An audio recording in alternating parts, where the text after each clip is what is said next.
Today we're looking at the Reptile 800 supplied by Banggood. This is a kit.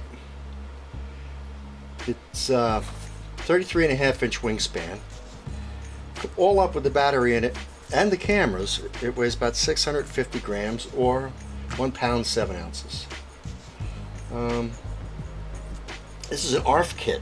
This is the one that comes with the control board, the servos, the 200 milliamp video transmitter, the 700 line video camera, the 2205 2300 kV motor, the 30 amp ESC, no EBEC with this ESC, but it's alright, and 4 propellers.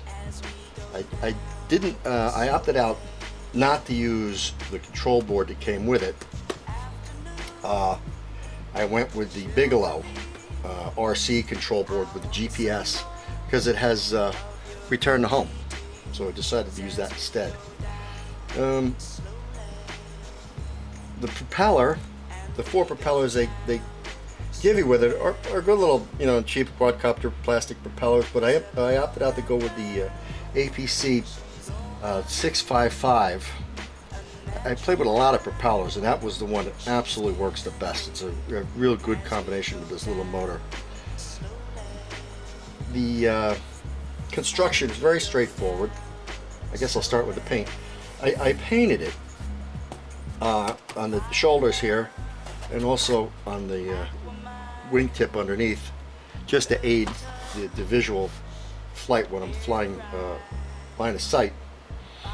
And the EPP is fairly easy to paint as long as you first clean the casting release chemicals off of it. And to do that, you use rubbing alcohol. It comes off pretty easily. And to paint it itself, you start with 2 very light coats and let them dry completely. And then once the 2 coats are dried, then you can lay the paint on it and paint your color in. And it works out really good. It's easy to do.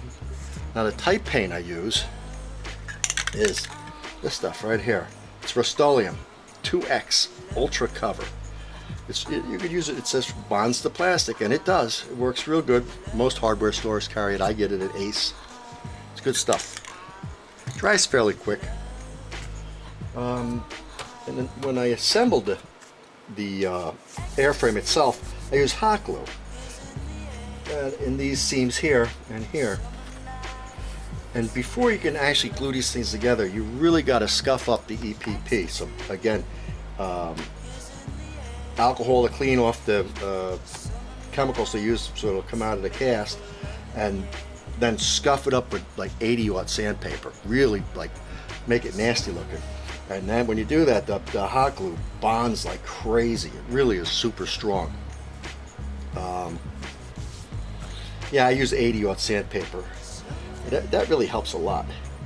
When installing the carbon fiber tubes in here, these carbon fiber tubes, I did not use hot glue there because, to be honest with you, it's quite messy.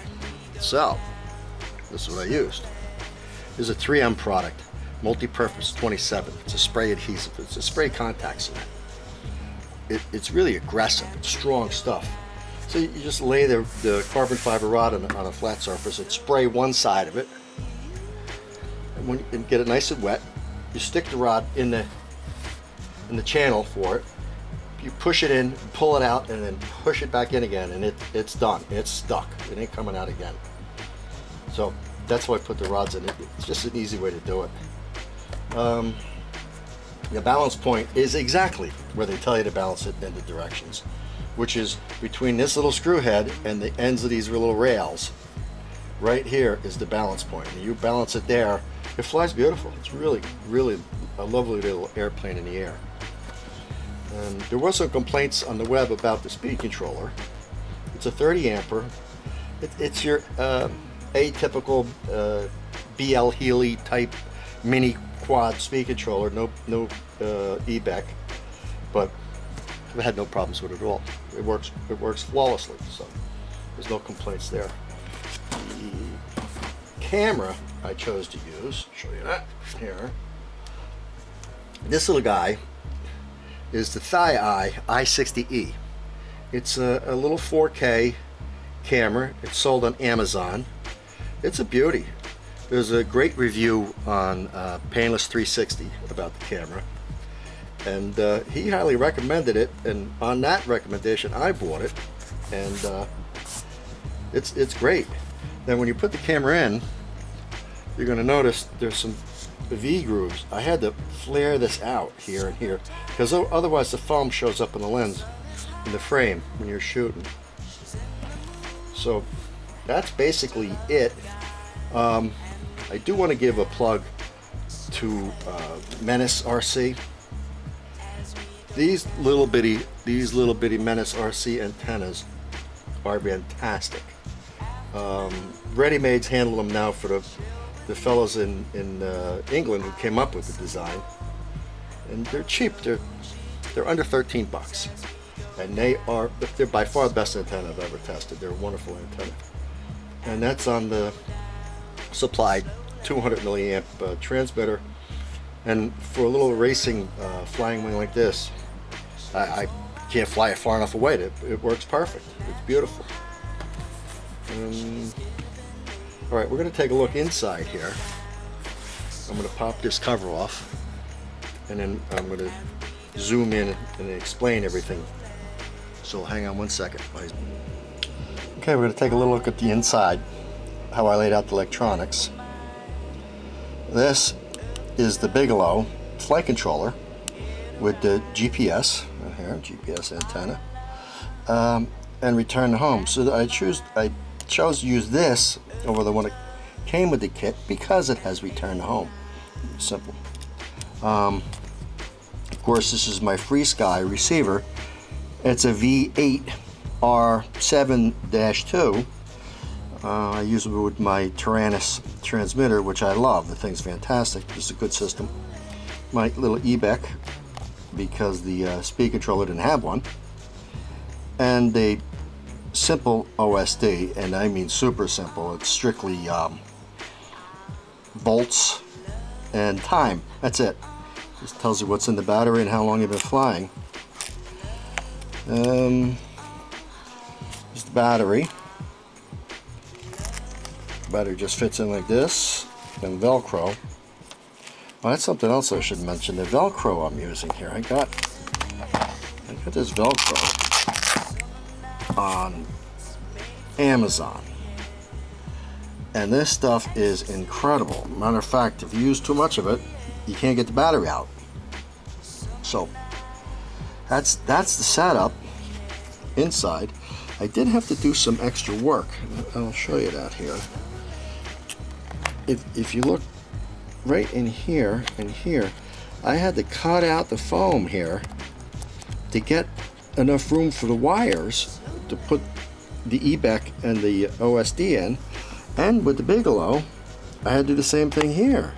I had to cut all this out to get enough room to get the wires in so I could mount the Bigelow without interfering with the battery. So there was a little hacking in here to get everything in the compartment, but we got it. And basically that's it.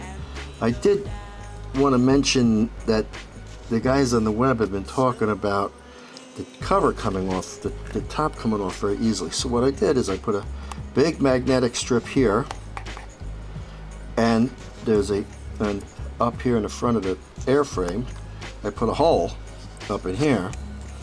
So when I put the cover and I put the top on, let's see if I can do this with all this crap floating around here. Just stick the hole in there, and bang, there it goes. Now this magnet in here is so strong, and I had to put this tape in here so that I could pull it back open again. So that's the basic setup.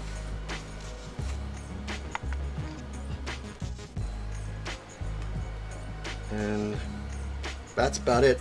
Oh, the only other thing is, I don't know if you can see them, these are polycarbonate control horns I made, because those little push horns they give you, they're junk. I won't use them. So I just make these out of polycarbonate, and it gives you a lot better area to glue it in, so they're really strong. flight characteristics are great. The thing flies beautiful. It's fast. It's a little heavy, so it lands fast, but not uncontrollable. Highly recommend it. It's fun to fly. When you set it up, if you notice the length of the control horns, I'm flying at 50% travel with 50% expo, and it's still touchy. So you really don't need a lot of travel in the Avalons because it's responsive. That's about it. I just want to give another plug to the boys at Menace RC in England. This is a beautiful antenna. This, for 13 bucks, boy, you can't go wrong. These are fantastic. They really work good. And that's it. If you're interested, it's a good buy. It really is. And Banggood. Thanks.